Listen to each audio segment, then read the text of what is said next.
یہ تو انہوں نے آسان حل ڈھونڈا کہ بھائی ادھر سے اس کے اوپر بھی اس کا بھی چونکہ سیلری یہ پھنسے ہوئے ہیں، بالکل یہ پھنسے ہوئے ہیں، تو انہیں کے اوپر اور پریشر ڈال دو. بالکل آپ کی بات صحیح ہے، 100% آپ کی بات صحیح ہے. میں بالکل آپ کی بات سے ڈس ایگری نہیں کرتا. ایگریکلچرسٹ کھلا سانڈ بن کے گھوم رہا ہے، ریٹیلر کھلا سانڈ بن کے گھوم رہا ہے، ریئل اسٹیٹ والا کھلا سانڈ بن کے گھوم رہا ہے.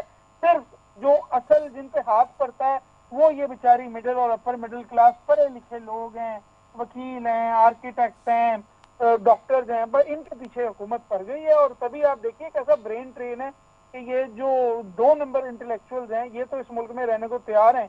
جو پراپرٹی کا کام کرتے ہیں اور کاروباری لوگ ہیں وہ ظاہر انٹلیکچوئل تو نہیں نہ ہوتے. جی اور جو آپ کی انٹیلیجنسی ہے ملک کے اندر ساری جو پروفیشنل سائڈ ہے وہ آپ دیکھیے یورپ بھاگ رہی ہے. جو کمپیٹنٹ آدمی ہے وہ بھاگے جا رہا ہے. اس کی وجہ یہی ہے کہ آپ نے ایک کلاس کے اوپر پاؤں رکھ دیا گردن کے اوپر، اس کی گردن آپ دبائی جا رہے ہیں. صحیح. تو دیکھیں اس کا حل تو یہ نہیں ہے نا سر ویس صاحب. چیزیں دیکھیں بیک باؤنس کر جاتی ہیں. ہماری سوسائٹی یہ کوئی 1970 کا یا 80 کا 90 کا پاکستان نہیں ہے. عوام میں شعور آ گیا ہے، چیزیں بیک باؤنس کر رہی ہیں. آپ نہیں سمجھتے کہ اگر مزید اس عوام کو دیوار سے لگائیں گے تو ریئیکشن آئے گا اور سخت آئے گا؟ نہیں، میں نہیں سمجھتا ظفیر صاحب. ود ڈیو پالیسی یہ ہو سکتا ہے تھوڑی سی میرے لیے سیاسی پرابلم بھی کھڑی کر دے میرے لیے یہ جو اسٹیٹمنٹ میں دینے جا رہا ہوں پرسنلی اپنے لیے، لیکن میں نہیں سمجھتا.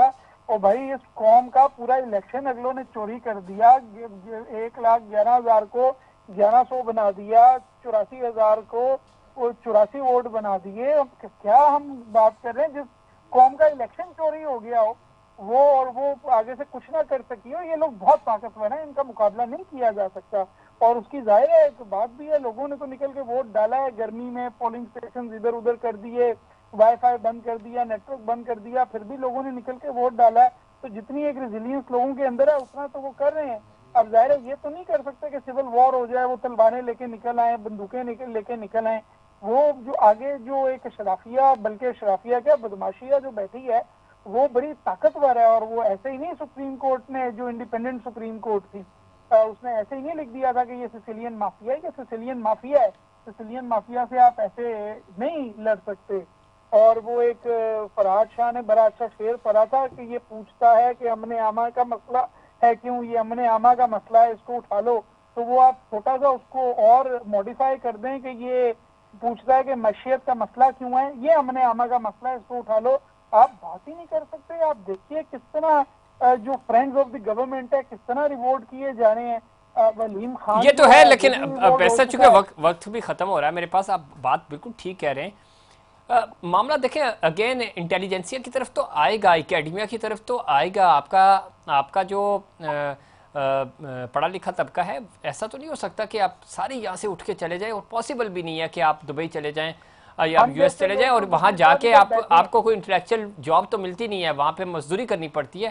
یہ کیسے ممکن ہے کہ آپ کا اپنا ملک ہے اور آپ کسی مافیا کے انڈر؟ نہیں دیکھیے ظفیر صاحب، میں آپ کو اپنی پرسنل بات بتاتا ہوں کہ میرے پاس بالکل یہ اپرچونٹی تھی کہ آج سے 10 سال پہلے میں کسی برٹش لا فرم میں اس وقت نوکری کر رہا ہوتا. نہیں بے صاحب، میں کر لیتا. آپ کی بات یا میں اس طرح کے جو چند پاکستانی ہیں نا، آپ پرسنٹیج نکالیں تو اور اتنے. میرے جیسے اور لوگ بھی ہیں جن کو یہ فیتھ ہے کہ چیزیں چینج ہوں گی، جو آگے اپنا اس ملک کے اندر رول لک فارورڈ کر رہے ہیں، جو یہ سمجھتے ہیں کہ اس ملک کا ہم نظام سنبھالیں گے بھی اور ٹھیک بھی کریں گے. بالکل ایسے ہی ہے. لیکن اب آپ وہ بندہ جس نے 15 سال ظفیر صاحب ان کو اس لیے سیلفش آپ نہیں کہہ سکتے. میں آپ کو پرسنل ایک بات یہ بتا سکتا ہوں کہ یہاں پر جو ہے آپ ایک سی ایس ایس بندے کو اٹھا کے ڈی سی لگا دیتے ہیں جس کی انٹلیکچوئل کیپیبلٹی زیرو ہوتی ہے. جی آن دی ادر ہینڈ آپ کا یہاں پر جو پڑھا لکھا فورن وکیل ہے وہ بیچارے کو آپ اس کو دے کچھ نہیں دے.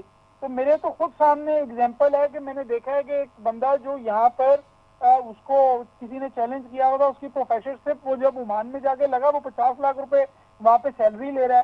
تو وہ کیوں نہ جائے؟ یہ کوئی سیلفش بات تھوڑی ہے. وہ کیوں اپنی فیملی کو جم نہ کرے جب یہ دیکھتا ہے کہ یہ نواز شریف صاحب جو ہیں یہ ایون فیلڈ سے اٹھ کے آ جاتے ہیں، شہباز شریف صاحب ایون فیلڈ سے اٹھ کے آ جاتے ہیں، زرداری صاحب کے سرے پہلے سے دبئی بھاگ جاتے ہیں. کوئی ہمارے ماشاءاللہ میں انتہائی معذرت کے ساتھ اور ود ڈیو ریسپیکٹ بات کہہ رہا ہوں، کوئی ہمارے ریٹائرڈ جنرل صاحب نہیں ہیں جن کی پراپرٹیز باہر نہ ہو. تو کیوں وہ بندہ خود سیکریفائز کرے؟ یہ تو اس سے ایکسپیکٹ کرنا میرے خیال میں وہ سیلفش نہیں ہے جو اس سے یہ ایکسپیکٹ کر رہا ہے کہ وہ اس برڈن کو لینے کے بعد بھی اس ملک میں رہے اور ان لوگوں کے ہاتھ جو ہے اس کا استحصال ہو. میرے خیال میں تو پھر وہ سیلفش ہیں جو یہ سوچیں. لیکن اس میں ویسا وقت بھی ختم ہو رہا ہے، معاملات پھر بہتر ہوں گے کیسے؟ دیکھیے آپ اس ملک میں جمہوریت کو پلنے دیں، جس کو لوگ ووٹ دے رہے ہیں اس کو ڈیسائیڈ کرنے دیں. نہ 1971 کا ڈاؤن فال ہوتا، نہ ڈھاکہ گرتا، نہ لینگویج کرائسس ہوتے، نہ 3 دفعہ آئین جو ہے وہ وائیولیٹ ہوتا. آپ ایک دفعہ یہ فیصلہ کر لیں جس کو لوگ چاہتے ہیں اس کو حکومت کرنے دیں اور لوگوں کو احتساب کرنے دیں. ہر سویلائز سوسائٹی اسی اصول کے اوپر بنی ہوئی ہے. جب تک آپ یہ فارم بہت شکریہ بیرسٹر علی طاہر صاحب پروگرام میں وقت دینے کے لیے. ناظرین یہ تھا ہمارا آج کا پروگرام. امید کرتا ہوں دیگر پروگرام کی طرح آج کا پروگرام بھی آپ کو پسند آیا ہوگا. مجھے اور انسائٹ پاکستان کی پوری ٹیم کو دیجیے اجازت. اللہ نگہبان.